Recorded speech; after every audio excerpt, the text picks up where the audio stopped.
अब आपको कैसे हम सफ़र की तलाश है? यही जो 2 वक्त की रोटी दे सके, उससे से भी यही उम्मीद थी, तो उसने ये किया मेरे साथ। एक दिन की भी रोटी नहीं दे सका मुझे। जितना उस शख्स ने मुझे रुलाया ना, उतना किसी ने भी नहीं। अब तो मैं किसी से नज़र नहीं मिला सकती। नहीं नहीं, आप मेरी बहन है। आप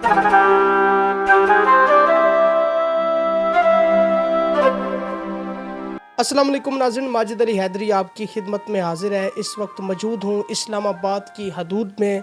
मेरे साथ नौजवान 20 साला खूबसूरत हसीन व जमील लड़की कायनात साहिबा मौजूद हैं। इनकी दास्तान सुनकर आपकी आंखें नम हो जाएंगी। आज से चंद रोज़ कबल इस नौजवान लड़की की शादी हुई और पहली रात को इनके शोहर ने इन्हें डिवोर्स दे दी। क्या वजूहात बनी और इनकी ज़िंदगी की दुख भरी दास्तान इन्हीं की ज़बानी जानते हैं। अस्सलाम वालेकुम। वालेकुम अस्सलाम। अच्छा कायनात मेरी बहन, कैसे मिजाज हैं आपके? खैरियत से हैं? जी शुक्र है। अच्छा कायनात, मुझे ये बताएं कि ये तलाक की नौबत कैसे आई? कैसे आप अपनी ज़िंदगी में अब दर दर की ठोकरें खाने पर मजबूर हो गई? ज़िंदगी में कौन सी की और जिसका अंजाम आज आपको भुगतना पड़ रहा है? यही गलती मोहब्बत की शादी करके। ये कैसे मोहब्बत हुई थी? ये मैं अपनी फ्रेंड्स के साथ, कज़न्स के साथ पार्क में गई थी।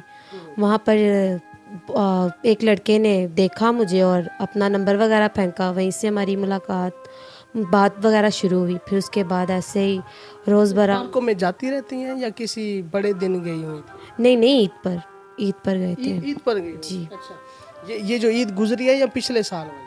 पिछले साल वाली। अच्छा, पिछले। तो फिर उसने नंबर पर्ची पे लिख के आपकी तरफ फेंका है, फिर उसके बाद? पर्ची पर नंबर लिख के फेंका तो अब बात वगैरह हमने शुरू की। तो ऐसे ही बात बढ़ती गई। तो उसने कुछ ऐसी बातें की जो मुझे अच्छी लगी और उसने मुझे अच्छी लगी तो उसने शादी के लिए मुझे प्रपोज़ किया। तो मैंने कोई शादी फिर कर ली। मुझे अच्छा लगा वो, जैसे बात होती गई उससे। यानी कि मुकम्मल 1 साल रिलेशन रहा है आपका? जी बिल्कुल। मिलते जुलते रहे हैं? जी। अच्छा, करीब भी आते रहे हैं? नहीं नहीं, ऐसा कोई काम नहीं किया। तो फिर शादी का उन्होंने पैगाम दिया या आपने उन्हें? क्योंकि आजकल तो इस्लामाबाद की हदूद इधर उधर पाकिस्तान में तो लड़कियां लड़के दोस्ती भी करते हैं ना, तो उसने शादी के लिए आपको प्रपोज किया था? जी, उसने किया था प्रपोज़। फिर कितने अरसे के बाद शादी हुई? यही कोई साल बाद हो गई थी हमारी शादी। फिर तलाक क्यों हो गई?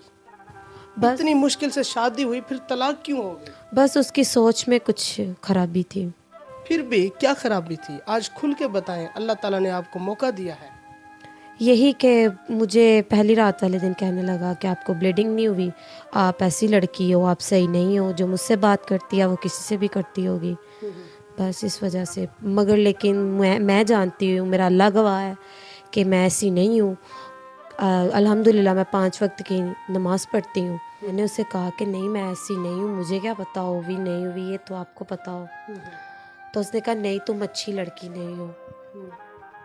ऐसे उसने इल्ज़ामात लगाए। तो उससे अगले दिन उसने मुझे तलाक दे दी। भाग के शादी की थी? जी बिल्कुल। घर वाले माने नहीं थे। तो वाले तो नहीं माने, फिर अब एक्सेप्ट कर लेंगे घर वाले? घर वालों ने एक्सेप्ट नहीं किया। अब कैसे सरवाइव करोगी? कैसे ज़िंदगी जियोगी? बस गुजर रही है कर्ज़ों तले। अच्छा, कर्जा भी चढ़ा हुआ है? ज़ाहिर सी बात है, रेंट का घर है। कितना रेंट पे करती हैं? मैं तकरीबन है 10-12 हज़ार रेंट। अच्छा, आपके शौहर ने जिस तरह की हरकत की है, मेरे ख्याल से ये गैर मुनासिब है। ह्यूमन राइट्स की रिस्पेक्ट करनी चाहिए, उनको इस तरह का कदम नहीं उठाना चाहिए। आप जैसी नौजवान खूबसूरत बहनों बेटियों के रिश्तों के लिए तो नौजवान परेशान है।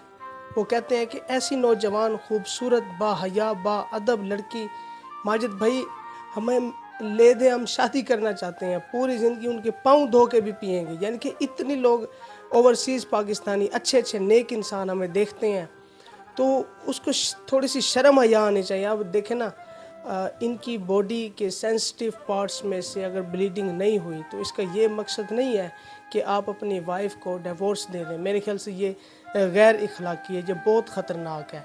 तो अब आपके दिल में क्या बीत रही है, कैसे ख्यालात हैं? बहुत बुरे ख्याल आते हैं कि देखे क्या हुआ एक ही रात में। बहुत खुश थी मैं, एक ही रात में सब कुछ ख़त्म हो गया और अब न जाने आगे क्या होगा। ज़हन में खुदकुशी करने वाले भी ख्यालात आते होंगे। ज़ाहिर सी बात है आते हैं। हमने तो बहुत समझाया ऑफ कैमरे पे आपको। समझाने से क्या होता है, तो माइंड का है ना। नहीं नहीं, आपने इस तरह का कोई गलत कदम नहीं उठाना। बाकी हमसे जितना भी हो सका हम आपके साथ खड़े हैं। अब आपको कैसे हम सफ़र की तलाश है? यही जो 2 वक्त की रोटी दे सके, उससे से भी यही उम्मीद थी, तो उसने ये किया मेरे साथ। एक दिन की भी रोटी नहीं दे सका मुझे। शादी से पहले तो बड़े दावे करता हूँ। ज़ाहिर सी बात है, शादी से पहले हर कोई दावे करता है। उसने भी यही हरबा इस्तेमाल किया। कैसे दावे करता था? यही मैं तुम्हें बहुत खुश रखूँगा, ऐसे आंसू नहीं आने दूंगा तुम्हारी आंखों में, बहुत ज़्यादा दावे किए। तो अब उनमें से कुछ भी नहीं, जितना उस शख्स ने मुझे रुलाया ना, उतना किसी ने भी नहीं। सहेलियों को क्या बताया आपने जो पाक साहब के साथ जाया करती थी? उन्होंने मुझे कहा तुम किन चक्करों में पड़ गई, हमें बताती तो शायद हम कुछ हल निकालते। अब कोई हल नहीं है, बस उनसे भी कांटेक्ट इतना नहीं है मेरा। अब ज़िंदगी के हालात कैसे हैं? कोई जॉब वगैरह कर रही हैं, क्या कर रही हैं? जी मैं जॉब कर रही हूँ, कौन सी जॉब कर रही हैं? मेट्रो पे। मेट्रो स्टेशन पे। जी तो कितना माशाल्लाह कमा लेती हैं? कमा लेती हूँ यही कोई 8,000 तक। खर्चे हो रहे हैं पूरे? बिल्कुल भी नहीं, घर भी रेंट, रेंट जुड़े हुए हैं बस। अपने अखराजात भी बहुत ज़्यादा है, महंगाई का दौर है। कुछ भी ठीक नहीं है। अगर कोई ओवरसीज़ पाकिस्तानी आपको गैर मुल्क में बुला ले और आपके साथ निकाह कर ले, तो क्या आप गैर मुल्क में जाना पसंद करेंगी? जी ठीक है, चली जाएंगी, पक्की बात है। अच्छा, कितना कर्जा आपके ऊपर चढ़ा हुआ है? यही कोई 70-80 हज़ार। 70-80 हज़ार। अच्छा, जिस तरह आजकल नौजवान आप जैसी खूबसूरत लड़कियों के साथ हो रहा है और जो दरिंदे इस तरह कर रहे हैं, उनको क्या पैगाम देंगी?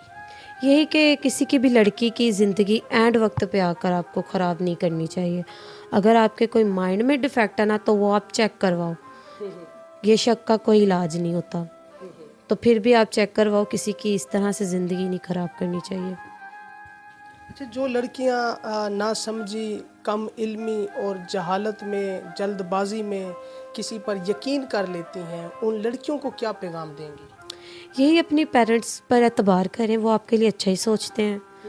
और जाहिर सी बात है, माँ बाप हर बच्चे के लिए अच्छा सोचता है, तो आप उन पर एतबार करें तो आपका बहुत अच्छा होगा। अगर माँ बाप की मर्ज़ी और पसंद से आप अपना घर बसाएंगे, तो उनकी दुआओं के साथ हर काम अच्छे होते हैं। अभी आपको एहसास हो रहा है अपनी गलती का? जी बहुत ज़्यादा हो रहा है कि बिना दुआएं और उनकी मर्ज़ी के ख़िलाफ़।